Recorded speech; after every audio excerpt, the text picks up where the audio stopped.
시편 124편 1절로부터 8절까지의 말씀을 우리가 찾아 교독합니다.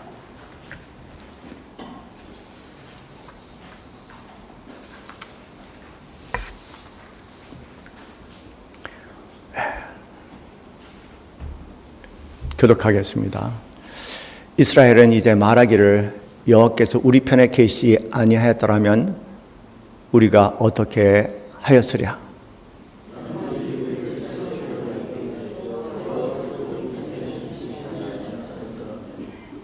그때 그들의 노여움이 우리에게 맹렬하여 우리를 산채로 삼켰을 것이며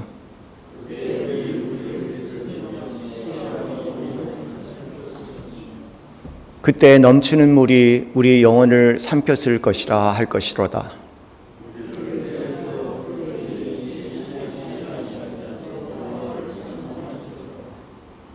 우리의 영혼이 사냥꾼의 올무에서 벗어나 새같이 되었나니 올무가 끊어짐으로 우리가 벗어났도다.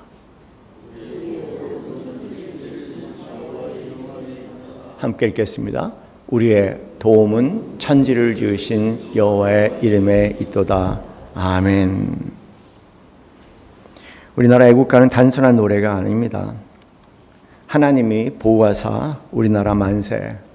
이 하나님이 보호하사라는 작사로 되어 있었는데 어느 날 이제 하느님으로 그렇게 바뀌었죠.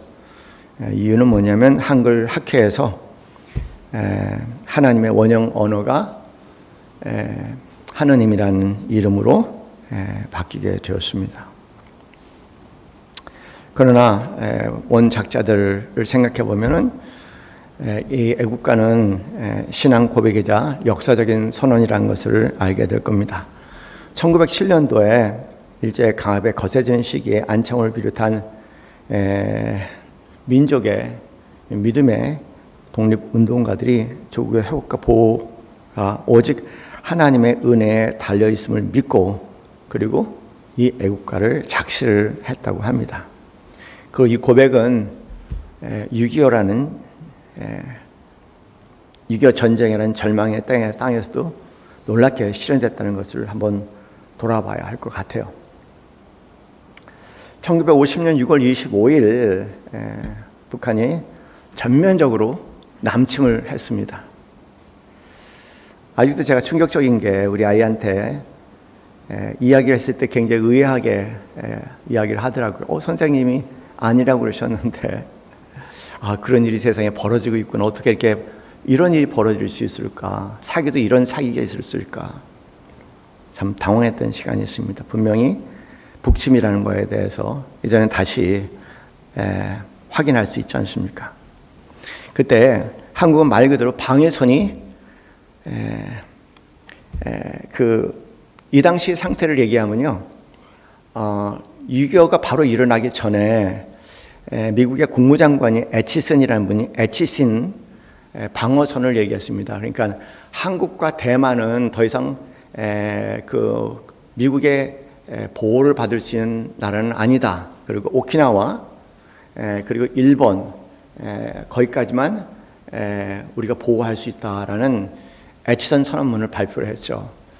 그 애치선 선언문에 대해서 소련과 중국과 북한은 동의를 했습니다. 그 동의는 다른 게 아니고 우리가 남쪽을 침범을 해도 절대 미국과 다른 나라의 도움을 받을 수 없다는 그런 허락의 신호로 받아들였다는 겁니다. 역사서를 보니까. 그래서 이제 우리가 남침을 해도 이런 소련에서 중국에서 받은 막강한 군사력을 가지고 또 잘 준비된 군사력을 가지고 침범해도 그들이 지킬 수 없을 것이다. 그런 생각을 가지고 남쪽으로 내려오게 되었습니다. 그 당시에 남한은 군사력도 지지부지했었고요. 오합지졸이죠. 제대로 훈련된 받은 사람도 없었고 기껏해야 이제 경찰들이 훈련 받는 정도의 뭐 그런 기본적인 훈련만 받았다고 얘기합니다. 그리고 당연히 군사력을 지원할 국제적인 지지도 전혀 없는 그런 상태였습니다. 그런 상태에 남침을 하게 됐죠. 남침을 하고 난 후에 이제 유엔 안보리에서 긴급 회의를 갖게 되지 않습니까? 근데 가장 신기한 일 중에 하나가 뭐냐면 그 유엔 안보리에 소련이 있었었는데 가장 강대국이 그 당시에 미국과 소련인데요. 그런데 그 유엔 안보리에 그날 유엔이 남한을 돕자라는 결을 한 그날 그들이 빠졌다는 겁니다. 아마 계속해서 보이콧을 했으면은 계속 열흘이고 보름이고 연장될 수 있다면 이미 남쪽은 다 먹혀들어가는 상태가 되지 않겠습니까? 그런데 신기하게 아직도 많은 사람들이 소련이 보이콧했다는 것에 대해서 굉장히 신기하다고 생각을 해요. 이유는 있었어요. 뭐냐면 그 당시에 대만이 그 안전보장 이사국의 그 이사였습니다. 그런데 이제 소련이 중국을 집어넣어야 되지 않냐, 대만을 빼고 중국을 집어넣어야 되지 않냐, 그런 항의를 하면서 보이콧을 한 거예요. 그래서 그 보이콧으로 그들이 참여하지 않은 거죠. 그 참여하지 않은 그 사이에 유엔에서 결의해서 한군 참전을 결정을 했습니다. 많은 분들이 참 의아해해요. 정말 보이지 않는 대한민국을 돕는 하나님의 그런 손길이 있는 것 같습니다. 일본에 주동했던 미군이 제일 먼저 급파가 됐죠. 그래서 이 땅에 첫 전투에 임한 사람은 미군 스미스 부대와 해병대였습니다. 네, 여러분 급히 오는 바람에 가지고 있는 것이 기본적인 작은 포들과 소총, 기관총이 전부였어요. 근데 이미 북한에서는 탱크를 몰고 내려오는데 중과부적이죠. 싸움이 될 수 없는 그런 상황 가운데 그래도 버텨주면서 많은 희생을 감수하게 됩니다. 그리고 이제는 부산을 중심으로 해서 몰려갈 대로 몰려가서 이제는 말 그대로 이제 물에 빠져 죽어야 할 그런 상황 가운데 또 메가더 장군이 위대한 결정을 해서 인천 상륙 작전을 계획하고 그리고 이제 양동 그 작전을 펴서 급히 북한군들이 지지멸멸하는 그런 상황으로 이제 돌아가게 된 겁니다. 이런 상황을 볼 때 정말 우리나라 애국가는 계속 작동하는 것 같아요. 하나님이 보호하사 우리나라 만세, 하나님이 보호하사 우리나라 만세, 하나님이 보호하사 우리나라 만세. 좀 특이한 나라인 것 같아요. 소련이 회의에 불참할 수 있도록, 유엔 결의가 통과될 수 있도록 해병대가 즉시 파병해서 일시적으로 시간을 벌을 수 있었다는 이 모든 흐름들이 그냥 우연이라고 그렇게 이야기할 수는 없습니다. 어떻게 보면 오늘 한국의 역사를 바라보면 어떤 정치도 외교도 전쟁도 한국 상황 가운데서는 하나님의 작은 보호하신 가운데 있는 것이 아닌가 그런 생각을 하면서 우리가 다시 한번 회상하고 무엇을 위해서 기도해야 할지 무엇을 회복해야 될지 진지하게 생각해 봐야 할 것 같아요. 이 시간 제가 저희 은사님이 보내주신 글을 여러분에게 읽어드렸으면 합니다. 제가 우리 홍정인 목사님, 제 은사님 정말 개인적으로 하나님 다음으로 존경하는 분이에요. 근데 제가 이분을 굉장히 존경하는 것은 다른 것이 아니라 사사로움이 없는 분이라는 겁니다. 그런 얘기까지 있어요. 홍 목사님 제자들은 그 가장 손해보는 사람이야 그런 소문이 있어요. 홍 목사님 제자들. 홍 목사님 가족들도 가장 손해보는 사람이야 라는 소문이 있어요. 왜냐하면 홍 목사님은 항상 대의를 앞에 두십니다. 사사로움, 개인의 관계 이런 것보다는 하나님의 그 정의와 질서에 늘 관심을 가지신 분이어서 그런 사사람을 물리칠 수 있는 그런 분으로서 저는 아주 깊이 사실은 존경합니다. 저는 손해본 게 좀 그분 때문에 손해본 게 좀 많아요. 손해본 거 많아도 지금 돌아오면 너무 감사해요. 왜냐하면 그런 마음이 돌았을 수도 있는데 그런 마음에 당신을 지켰다는 그분이 지금 처리를 주고 나니까 얼마나 위대하고 대단한가 입장을 바꿔놓고 생각할 때는 내 편에게 내가 호의를 줄 텐데 내 편이 아니야 내 편이 아닌 사람들에게 오히려 베푸시는 그런 모습을 바라보면서 상대적인 소외감이 그분의 의로움이란 걸 생각하면서 존경합니다. 흥미로운 것은 이분은 전라도 한평 분이십니다. 한평 여러분 아시잖아요. 아주 전라도의 총구석인데 정말 어떻게 보면 전라도의 전라도 사람이라고 얘기할 수 있는데 이분 본인 스스로가 전라도 분이시면서도 아닌 건 아니라고 분명히 얘기하시는 분이에요. 그런 면에서 그건 쉽지 않은데 그건 참 쉽지 않은데 참 특별한 분이다. 신앙을 넘어서 한 개인으로서 깊이 존중하는 분입니다.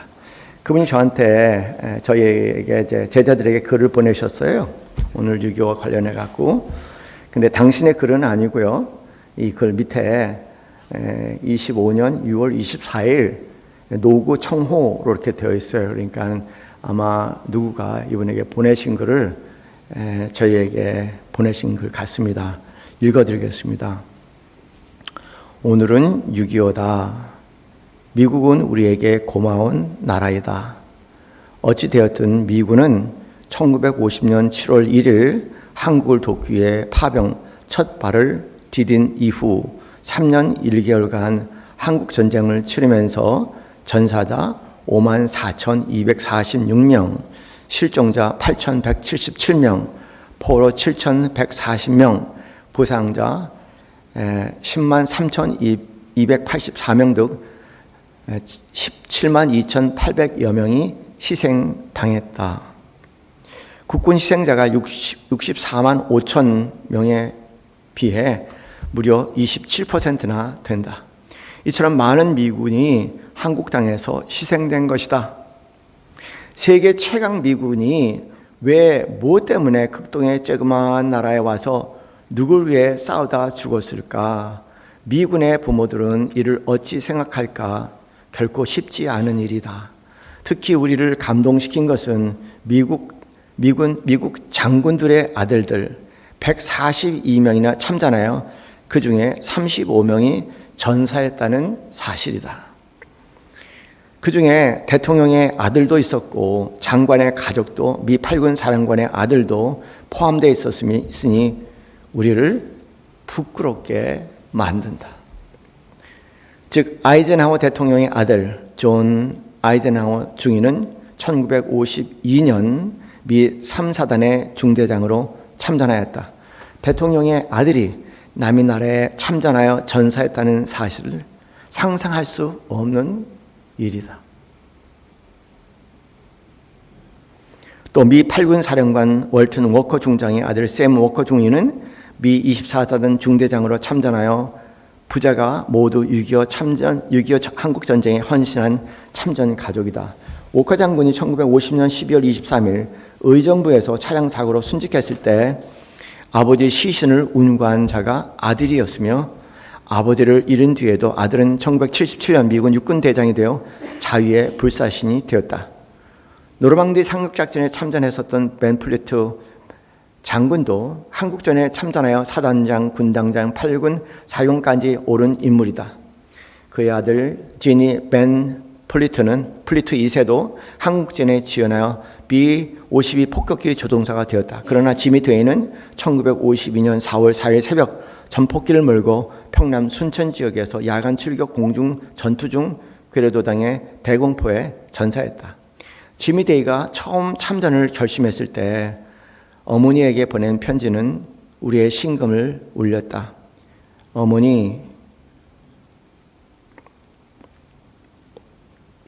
아버지는 자유를 지키기 위해 한국 전선에서 싸우고 계십니다.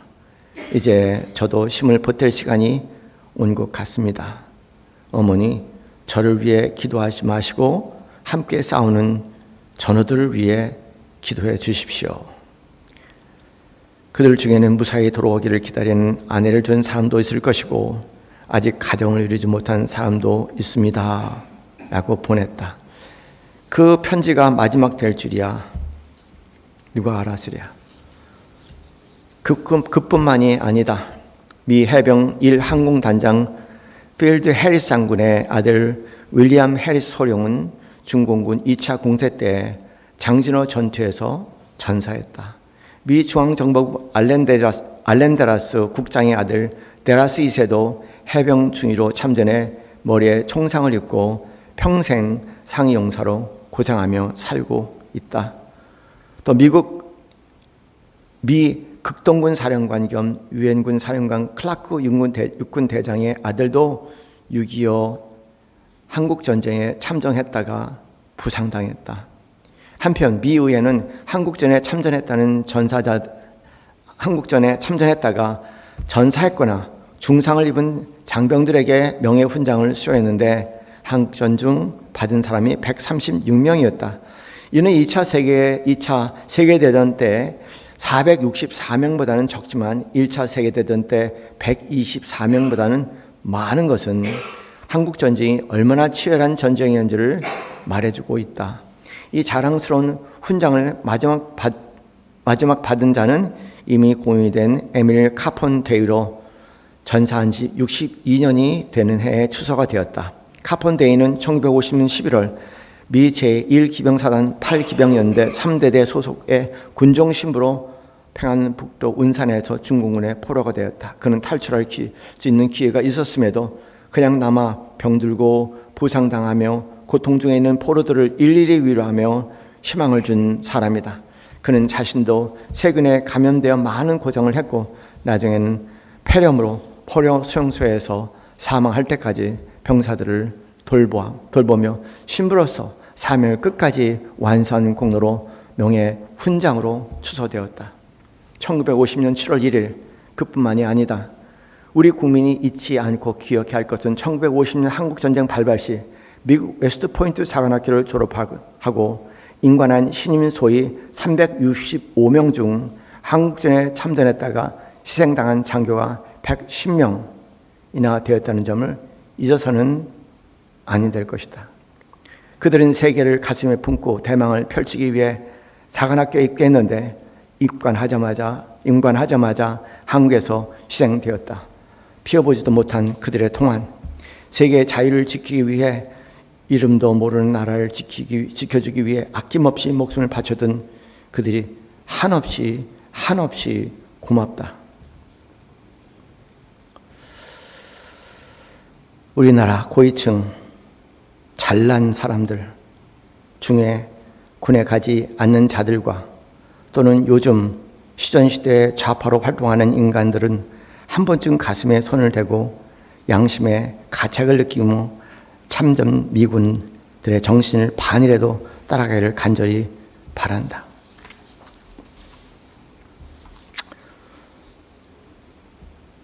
이제부터라도 국가를 위해 못한 걸 꼭 애국심으로 제대로 했으면 한다. 그런 글입니다.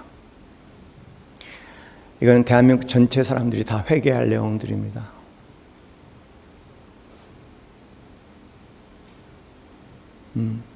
미국이 왜 잘 사냐고요? 왜 미국을 하나님 계속 축복하시냐고요? 중국 사람들하고 달라요. 한국 사람하고 근본적으로 다릅니다. 그들에게 하는 것이 바로 하나님이었다는 것을 여러분 꼭 기억하시면서 이 민족의 그리스도인이라는 것은 껍데기인 뿐이 허울적인 그리스도인이에요. 그리스도인들도 어떻게든 내 자식은 편안하게 보내게 하려고 호혜를 주려고 하는 그런 그리스도인은 그리스도인이 아니죠. 좌나 우나 관계없이 오늘 우리는 정치의 현실을 바라봅니다.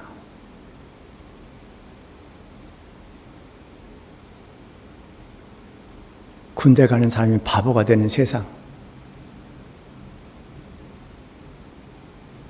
사기를 치는 사람이 바보가 되는 세상,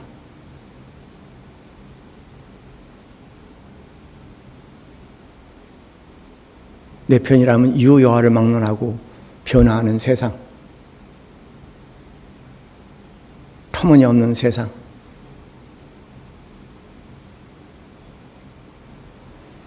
이 무서운 세상을 우리가 살아가면서 정말 개인의 문제를 떠나서 깊은 기도와 하나님의 부르심에 따라 움직이며 순종할 수 있는 이 시대의 그리스도인들 되시기를 주님의 이름으로 간절히 축원합니다.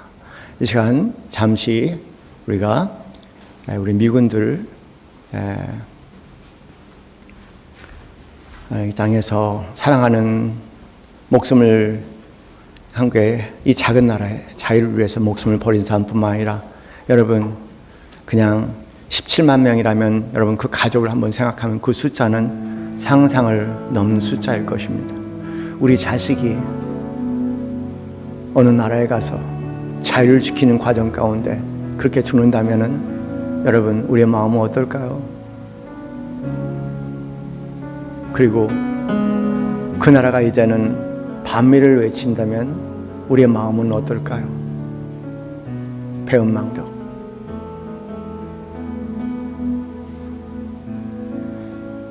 늦었지만 지금이라도 그분들과 그 가족들을 위해서 이 시간 저희가 나머지 시간 기도를 할애하겠습니다.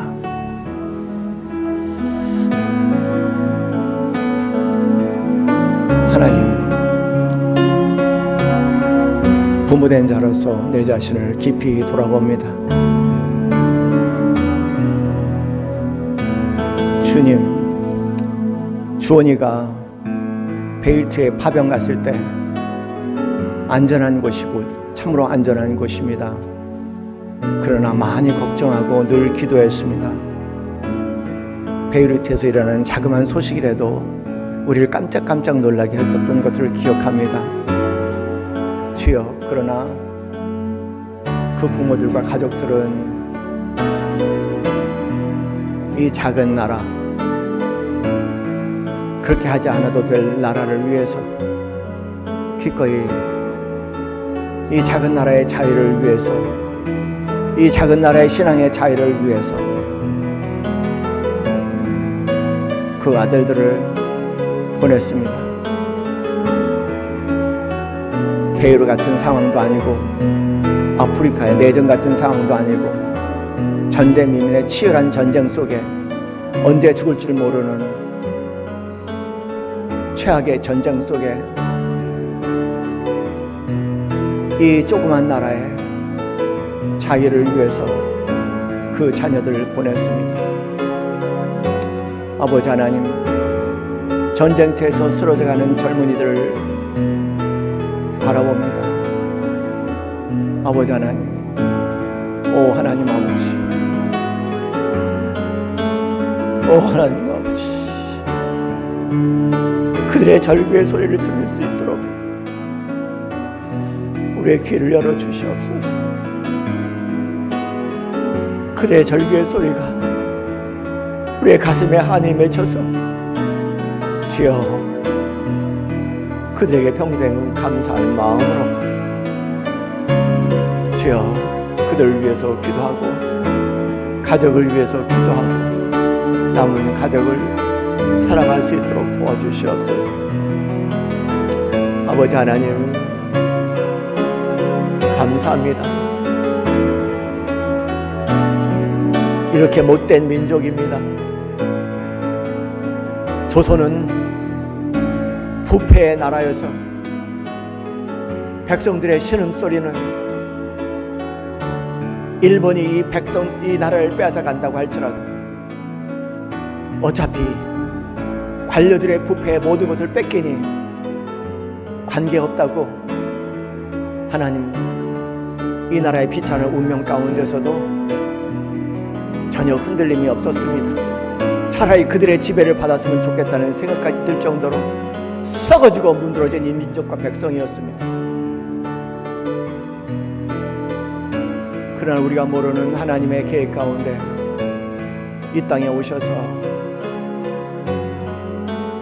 사랑하는 아내와 사랑하는 남편과 사랑하는 자식들을 이 땅에 묻으면서도 이 땅, 이 민족을 사랑하는 하나님의 소명 속에 모든 것을 바친 위대한 당신의 동도를 통해서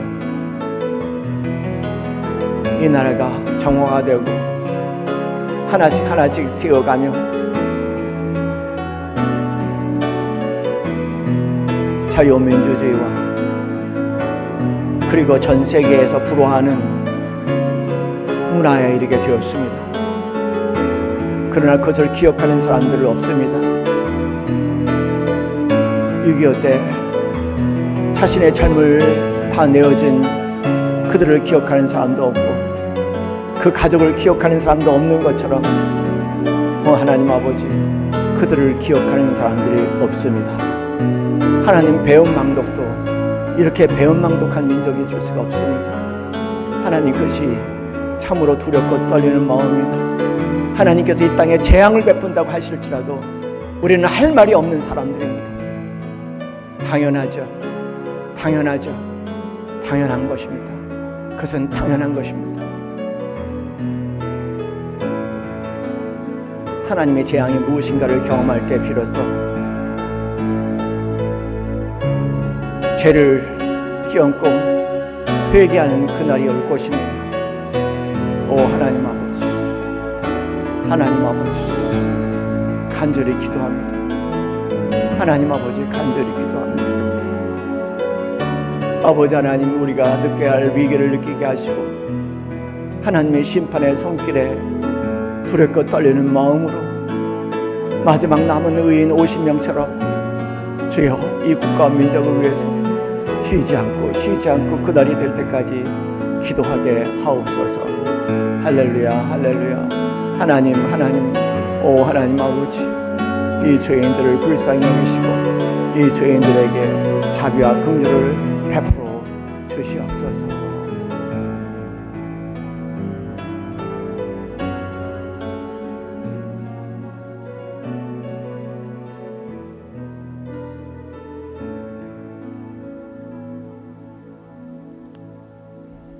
하나님, 저는 정치인이 아닙니다.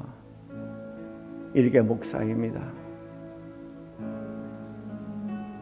그러나 분별력은 있는 사람입니다.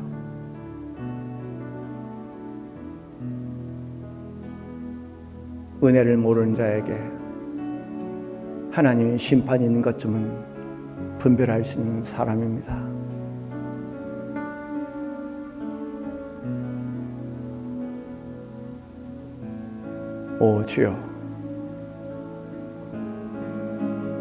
오 주여, 두렵고 떨리는 마음으로 기도합니다.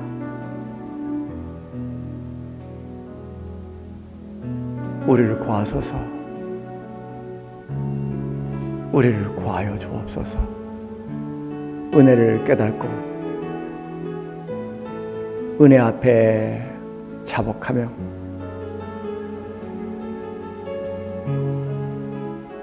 하나님의 구원을 간구하는 자들 되게 하여 주옵소서.